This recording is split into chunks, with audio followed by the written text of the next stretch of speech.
Hey, welcome to Tank Talk. I'm your host, Bob Tankard. And this evening we have Terri Arthur. Terri is an RN, nurse, and an author. And she actually came out of New York, right? And Fall River, and went to Fall River, Yep. you know, and now lives in Falmouth. Absolutely. Yep. Okay, you made the rounds. You know, you came out of the powerful city, went to a very hard-working city, and now living in a comfortable Falmouth. Well, and I lived in the vineyard prior to that, then to Falmouth. Did you really? Yes. Okay, I didn't get that one. Yep. Okay, Terri, you know it's always important for our audience to know a little bit about our guests, so you're on. Okay. Well, one of the things that I'd like people to know, especially since this is on the vineyard, is that I came to the vineyard in the '60s to work in the restaurants to make money to go to college. What restaurant? So I was, my first waitress job was at the Mansion House with the old Walter Woods. The Mansion House, Walter Woods, right. And then from there I went to Giordano's. Everybody in the world works for Gio. I worked for Gio's. Did you really? Yeah, waitress there. And I also worked for Ralph's up in... Ralph's Cafe in Eggertown. I did cooking up there. Ooh. And I did breakfast cooking up at the Dunes. The old Dunes. The only thing, that was the only thing at that part of the island that contained was the Dunes. But it was beautiful. It was a great place. Everybody went and danced in the wintertime. It was classy. You want to go classy, you went to the Dunes. Right, it was great. So when I was going to college, and I got a degree in education and biology, taught biology for a year. Decided to be a nurse after that, but in the nursing you didn't get your summers off, so I wasn't able to come back here in the summers. But when I graduated, this is where I wanted to come. Didn't want to go back to Fall River. And so I got a job. My first job was at Martha's Vineyard Hospital, the old Martha's Vineyard Hospital. The old hospital. And I worked in the emergency room in the OR. And when I worked... Well, you worked in the old hospital. The old because hospital. the hospital... The old with Charlie Clayton, Right. Yes. You know, because the one after... Not this one. The one before this one was new. Was it one... When I got here in '61, wasn't built yet. That's true. In fact, I was an emergency room nurse in that new hospital, not the one you have now. No. And was the one who put that emergency room together. I was the one who outfitted that emergency room. Years I would go back and still see my handwriting on tape on the code card, because I had spelled the word stethoscope wrong, and I always knew it was mine because I had spelled it stethoscope. I spelled it wrong with an A. So just as long as you knew what it was used for, that was the main, just as long as they knew what it was for, where to find it. Thing. Yeah, that's absolutely right. So and actually I was in Jaws when they filmed Jaws. Were you? Yes, I was. Do you remember a guy named Bruce? That was the shark. No. Bruce was one of the. Shark, he was a nurse at the hospital. No, I knew Lenny. Lenny, and I know Lenny's still here. And we knew Rick Lambos, both Rick's still here. Rick is still there. Yeah, he's still there. Lenny's gone, but Lenny left. Yeah, right. But Rick is still there. Yep. And Bruce was no, he worked year round for a short time. Bruce, he was a young guy, had blonde hair, you know, sort of long blonde hair. Don't remember Bruce. I can't think of Bruce's last name right now. I was there from '71 to '80. I was there for 9 years.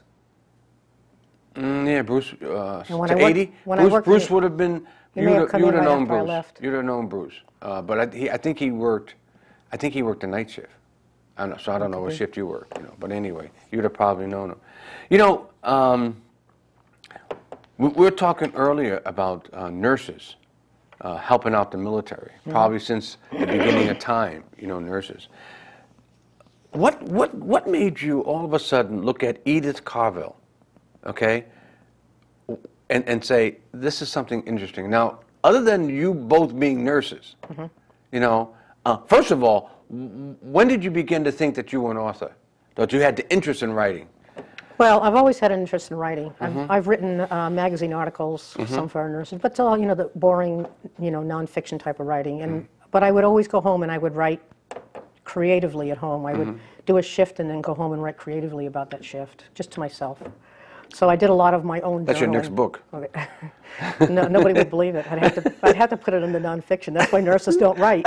You don't see nurses writing very much. They're like, nobody will believe this. So, and I've done newsletters. I did a newsletter over for Cape Cod Hospital when I worked there. I edited it and I wrote it, and it's always been sort of a love of mine. You know, did I ever consider myself an author? I never did. I always considered myself a nurse. I came across the story of Edith Cavell by a book that was given to me at Christmas called Postcards of Nursing, and it was written by Michael Swerdling. And I was kind of riveted to the postcards. They started out with sweet little nurses and handsome soldiers kissing their hands and all this, and I thought, well, that's how they're portrayed on television. I know. I never, I never got the patience to kiss my hand, but then maybe I didn't want them to kiss my hand. But, and then I came to these other postcards that were just riveting, and I went, my God, what is this? And it was the postcard series, written by an Italian or drawn by an Italian artist, and I was just blown away by these postcards. And what Michael did, which was pretty amazing, and I've since discovered he's an amazing guy, he collected 2,500 postcards, and he put about 600 or so in this book. But every postcard he explained in the back of the chapter. So I went to the back of the chapter with the explanation of these very strange postcards and read the story of Edith Cavell for the first time. And I said to myself, how is it that I, as a nurse, have never heard of this nurse? How is it I've missed this? So I said, well, but let me ask you something. You said, how did you miss it? But, you know, we know that Edith was a nurse in World War I. Yes. But why would you be looking for her? Well, we know about Florence Nightingale, and she was in the Crimean War before this one. Okay. You know, we know about Clara Barton, and she was way back there. But Edith Cavell, no one's heard of Edith Cavell. I mean, she's sort of fallen through the, through the cracks of history in some way. And when I found out what she had done, it was like, how is it she's not up there with, with... Well, Florence Nightingale was during World War... Crimean War. What war? Crimean. Okay. Prior to World War I. Okay. Yeah. All right. And of course, Clara Barton formed the Red Cross. But I just didn't understand. As a nurse, we know about these two, but we don't ever hear about, any other, important people. And I would think that this nurse should have been right up there with the rest of the names that we grew up with. So I thought it was just me, because surely it had to be just me because of what she had done. So I was active in the Mass Nursing Association, went up there, talked to some nursing professors, and said, have you ever heard of Edith Cavell? And they went, who? And I went, okay. And everybody I would ask that I thought knew more than me had not heard of her. But I thought, well, okay, she's British, so we're American. So we haven't heard of her because she's a nurse in another country. But that fall, I had a trip planned over there, and I was in London in front of her 45-foot statue, which is off of Trafalgar Square.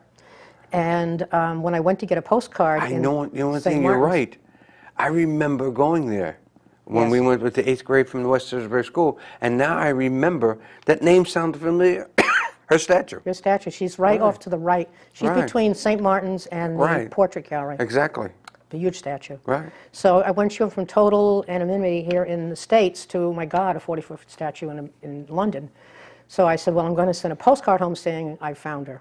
So I went to the little gift shop in St. Martin's, and I asked them for the postcard on Edith Cavell, and the answer was, who? And I went, Edith Cavell. And they said, I don't know who that is. I said, the big statue right outside your church? And she shrugged her shoulders, and she didn't know what I was talking about. So I said, well, I'll go to the Portrait Gallery, because surely they will know her. So I went to the Portrait Gallery, looked for the postcard, couldn't find it, said to the girl, where are the postcards on Edith Cavell? And she said, who? And I went, Edith Cavell. And she goes, I don't know who she is. I said, you would think they got a statue, a 40-foot statue outside of somebody. Right outside their window. I said, would you turn around and look at that statue right behind you? And she did. I said, do you know who that is? She goes, no. Well, you know one thing, then you begin to wonder, did they build statues and forget the history about why they even built them? Well, obviously that's what was happening here, is that the history had been forgotten. And the statue was there, but people never really... I said to her, when you come to work every day, do you go past the statue and back? She goes, yes. I said, were you ever curious and looked up and wondered who it was? And she said, no. So that made me even more, I was determined to find out, what was going on with this. So I had 2 UK friends that came over there from Wales, and we went up to Norwich where she lived. And I found a very different story up there. And what happened is, quite by accident, we walked into the 90th anniversary of her death. Wow, that was a blessing. And the Norwich Cathedral up there was celebrating it. I have pictures of some of that in the back of the book. And the cathedral was packed. There was over 1,000 people there. And the vicar who gave that eulogy, I actually taped. And that eulogy is the eulogy that's in the back of the book.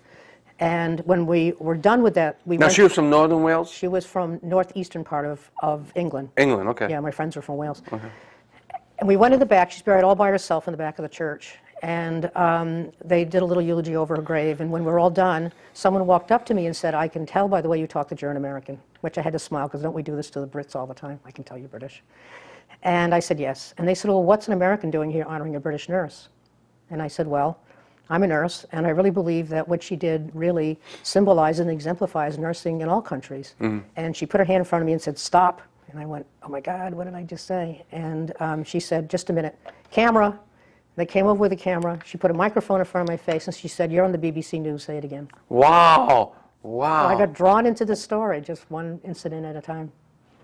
So you actually walked into her 90th? Yes. Her 90th, Anniversary. Anniversary of her death, yes. Wow. So it was, and then I just continued to get drawn in. To do this book, in research for the book, I went to Belgium twice, and I went to the UK 4 times. How soon did she die after World War I? She died during World War I, 1915. Oh, she died during World War I? Yes. Tell a little bit about that. Well, she actually went to Brussels on the request of a surgeon to start a nurses' training school in Brussels, because at that time it was run by the nuns, but they were untrained, and he got tired of his patients suffering from untrained caregivers. So he had heard about her. He called. He asked her to come over, which she did. She was given 4 dilapidated row houses. Now, Brussels at the time was free. It was a free country. Yes. It wasn't any side. No, it's had its share of being under various countries, but at this point it was its own. Okay. And it was neutral. Right. And so she struggled. I mean, she was a foreigner in a foreign country and had to get this school up and speak in French. And she did it. But it took her maybe 6 or 7 years to do it. But no sooner did she get it off the ground when World War I broke out, the Germans came marching into Brussels and into Belgium. It was a neutral country, but they occupied it on their way to France. Right. And they took over everything that she had, and her school, everything that she had built up was gone. And she became a Red Cross nurse working these wards, which were run by the Germans. And so she's trying to make a decision now. Does she stay? They say the war's going to be over in a few months. Or does she go home and work the wards? She gets a knock on the door late one night, and it's 2 wounded British soldiers who are standing there. And they beg her to please take them in. They have nowhere else to go. And she's in a dilemma, because if she takes them in and the Germans find out, she could be arrested and shot. But if she doesn't take them in, then they will die of their wounds, or they'll be shot. But it's what they call a Hobson's choice. That's right. You can't win. That's right. And but she's a nurse, so she does what nurses do, and she took them in. But in doing so, the underground, which was being The formed, French had a strong underground at that time. Yes, well, the Belgians had a very strong underground too with them, and they saw her as an ideal place, because she's in Brussels. So they saw that as an ideal place to move soldiers from the French border into Brussels and then out into the Netherlands. And they begged her to please, work with them. And she ended up, instead of being a matron of a school, she ended up being a key figure in the Brussels underground. Of course, I mean, she rescued over 1,000 soldiers. 1,000 soldiers. I was reading about that. And but eventually the Germans did catch up with her, and it's kind of a long story as to how that happens. But they do, and they arrest her, and she is held in isolation in a prison for 10 weeks. She is not allowed to talk to a lawyer, nor a lawyer to her. And she is tried, and she is found guilty of espionage. And they take her out shortly thereafter, and they put her in front of a firing squad, and they shoot her.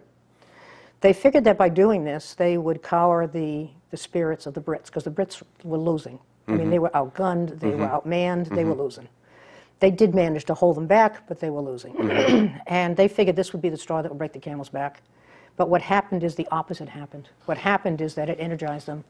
And they said, if they would shoot a nurse who took care of their own people and who rescued all these people from us, and if she would die like a man, then we can die like a man. And suddenly, men were signing up by the thousands to avenge Edith Cavell's death in World War I. There were so many people that were signing up that the British could not afford to pay for all of it, because they were already spent in war. Right. So they appealed to the Americans to please help them. The American did not want to get in. It was Wilson. He got in by not getting into the war. However, we were in the middle of a recession, depression, and we needed work. Right. And we had the industrialists at the time. Exactly. Saw this as an opportunity. They began to crank up the factories. We began to provide materials of war to them. And then we became so financially involved with them, we could not afford for the Germans to conquer England. England, exactly. And so we ended up in 1917 getting into the war really to protect what we had We already only stayed in there a invested short time, though. Well, in 1919 was when the war 19 ended. ended, a couple But of the years. story is, I mean, if Edith Cavell had never lived or died or done what she had done, how much longer would this war have gone on? Well, you know, here's the thing that you look at. You know, the Germans had a war machine. The British didn't. So without the Americans entering into supporting them and helping them, you know, it probably wouldn't have gone to It would not have gone 1919. It would have probably been over would have sooner. gone a lot, yes. Yeah, a lot sooner. And the Brits probably would have been speaking German today. I You know believe what I mean? so. and I mean, whatnot. they were already in their U-boats. They were already in the Channel. They were already, well, they blew up the Lusitania. Yeah, right, exactly. By this point. They had totally conquered Belgium without any problem. They were only like maybe 25 miles from Paris. I mean, they... She saved 1,000 men and women, probably men and women or whoever, at that time, and then they shot her for espionage. What type of research? You know, if you went to England and all of a sudden looked around and couldn't find anything on her, even though they have a 40-foot statue, where did you do your research? Did you do over there to do the research, or did you do it here? I had to do it there because we weren't in the war in 1914, 1915. I couldn't find the materials I needed over here. So I went to the various regimental museums, the various museums. The Royal Regimental Museum has all of her letters. They have a wonderful museum dedicated to World War I. Were you able to extract any information from the letters? Oh my God, Were they able yes. to see them? I was able, called ahead of time. The archivist was prepared for me. She had all of her letters there. I literally held her letters in my hand. Really? And then I said to her, I didn't know what letters I was They going must to have been in need. some kind of casing, right? They were in plastic casing, but right. literally they handed me the boxes and they were her letters. It was that simple. It was unbelievable. And I didn't know what I would need or not need. She really was quite a letter writer. And so I handed her my American Express card, and I handed her the box, and I said, copy it all and mail it to me and charge it to my American Express card. So I do have all the letters, so that was part of my research. And then I went to the Royal London. So, and you brought that back home? Oh yeah, I had her mail it to me. When I got home, it was waiting for me, along with a couple $100 bills. American Express. But it was worth it. It was worth every bit of it. So you'll see some of those letters actually in the book. And that's how I'm able to do that, because I actually had copies of her real letters. And then I went to the Royal London Hospital where she had gone to school. And there's a whole archival museum there dedicated to her, a wonderful archivist named Jonathan Evans. And I got some information there. And Jonathan would answer questions anywhere along the line if I would have questions as I was writing. He was very good about answering. And then I went to the Kew Museum archives, and if anything military you ever want to know is in the Kew archives. So I was able to go there and spend some time there also. So those were some of the places. Then in Brussels, I went to all the places that had to do with the story. I had to put my boots on the ground in order to write like this. Would they, in Brussels, would they have kept some of her stuff in Brussels, where she built that school for 6 years, 7 years? Yeah. You know what I mean? They had some kind of evidence that she was there, and maybe the school being there, or something of historical value in Brussels, where she. Well, actually, in fact, she probably died in Brussels, didn't she? Yes. Yeah. The hospital that she worked with actually is now named after her, and there's a picture of that in the back of the book. And it's a conglomerate of 5 hospitals. The school is gone, and it's all been built over, typical the same kind of houses that were there before, but that's all of that is gone. But there are pictures, certainly, and it hasn't really changed that much. But I really wanted to go. I went to the prison that she was at. Wow. I actually found the firing range in which she was executed at. And They're still there, huh? it's not a firing range, it's now a cemetery. And there's a plaque in the berm with her name on it, and those who were executed also for similar reasons there. So I was actually able to stand at the very place in which she was executed. You know, being a nurse and going back into history and doing the history like you did, your research had to be a grueling experience, but probably very rewarding to you as you begin to uncover the mystery in the life of an individual whom not too many people in her country knew about or know about. You know what I mean? You got a 40-foot statue. You know, I'd like to talk about that. What prompted them to put a 40-foot statue up and never have anything related to it, so that the tourists that came through or people that came to England would even question. I remember going over there, going through there. You could get a postcard just about from any one of those other, you know. I think it was a combination of two things. The statue was put up in 1921, so it's a long time from 21 to now, you know, almost 100 years, so, or a little less. But I think that's one thing. But, you know, I mean, how many people who live in New York and don't go to the Empire State Building or don't go to the Statue of Liberty? You know, but they did say they know about it. At least they know about it. You're right. Yeah, they know about it. You know, you go to Washington, D.C., people go in and out of Washington, D.C., and they see the Washington Monument, they see the Lincoln Memorial, the Jefferson Memorial. Right. They can see all the museum buildings. They may not go in them, but at least they can see them and say, or you can go in just about any shop and get something. Yes. You know, in this situation, nothing. You went to right outside the doors, like right walking outside the studio here, and seeing the football field and nobody knowing what that is. And I'm discovering now that the book is out. I am getting comments from Brits, and they're telling me that, you know, in fact, I just spoke to a doctor yesterday who came, we were putting a table out, and this doctor came up to me and said, you know, I actually was in a hospital, Shoreditch Hospital, as a physician, and was on the Edith Cavell ward. But she said, I knew that she existed, but I never knew about her. So the new generations that have come up may be familiar with her name because there are streets or there's a hospital or whatever named after her, but they don't really know her story. So she bought a book from an American to find out the story of one of her British nurses. Let me ask you something. You know, they made a movie about Florence Nightingale and various other women that were instrumental in either wars or helping people. Sure. Do you think that this book will eventually be turned into a motion picture? God, I would hope so. This would make it. Everybody who reads it says this needs to be a movie, and I agree, it needs to be a movie. They did make a movie back in the 30s. It was pretty bad, I have to tell you. About her? Yes. Someone named Anna Nagel was the one who played her part. It was like, I don't know, 36 or something like that. And you can get it. It's in black and white, but it's pretty awful. I mean, it's pretty awful. But you know, there's so much going on in World War I now. We have Downton Abbey, we've got War Horse, you know, and it would be wonderful if something like Masterpiece Theater would pick up a book like this, and because they've, you know, people are now interested in World War I. When I began to write this book, nobody cared about World War I. In fact, they told me How long did it take you to write this? It hasn't, from what I understand, from what I researched, you know, you had to do a lot of traveling, a lot of footwork, a lot of visitations, a lot of verbal conversations with people, a lot of mailing back and forth. So you can see that it wasn't something that you picked up and put down in 6 to 8 months. No. This, I did research for 2 years, and I was still working as a nurse. And then I began to write it. It took me 4 years in the writing, but all during the writing I still had to research because I would come across things that I needed. And it would be, sometimes I would have to spend days researching something small that would only take maybe a line or a paragraph. But in order to be true, in order to be accurate, I had to do that research. Did she have family? She did have family. She had 2 sisters and a brother. One sister was married. The brother and the other sister never did marry. I don't think that her older sister, or no, she was the oldest. I don't think her other sister had children. So the family would stretch out from the parents' brothers and sisters and down that way. So there isn't a strong line from her family on down. But there could be, at this present time, offsprings from either her brother or her sister. Was she ever married?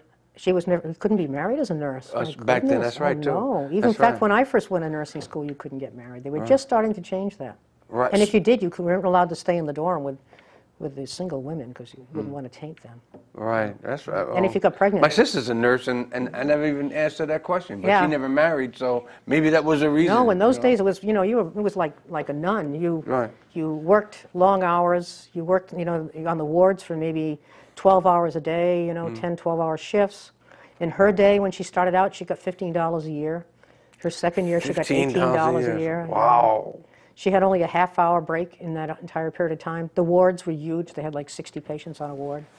So that's the kind of nursing that she had to do. So could it be that some of her siblings, offsprings are still alive? It could be. In fact, somewhere along the line, I remember in researching her, there was a postcard supposedly about a niece. It would have to be like a great-great-niece of some kind. And I looked at the postcard, because I do collect postcards, mostly of the Vineyard, by the way. I have a huge Oak Bluffs postcard collection, hundreds. So, and so I did look at it, but it didn't look like her, it didn't mean anything to me, I didn't pick up the postcard. So I don't know if it's someone posing as a niece or whether it is indeed was a niece, you know, or what, but I'm sure there are some distant relatives. How was the name? Was the name a very prominent name in England when you went there? Did you, when you did your research, did you find Cavill's, you know, the name, you know, is it like a name like Smith? No. Or is it a very it was a pretty distinctive name. I think there might have been other Cavills, but, and I'm finding some now, but I think it was pretty unique. I didn't have any difficulty finding her. I didn't have to weed through a bunch of Cavills to find her. We've got about 2 minutes. Okay. You know, we've been talking. This book is so interesting. I'm listening to you talk. What haven't we covered that you would like to cover? Oh, what haven't we covered? Well, I think the point I want to get over is that the book is timeless. Okay. And first of all, I want to know, where can we get it? You can get it at the Bunch of Greats bookstore. Okay.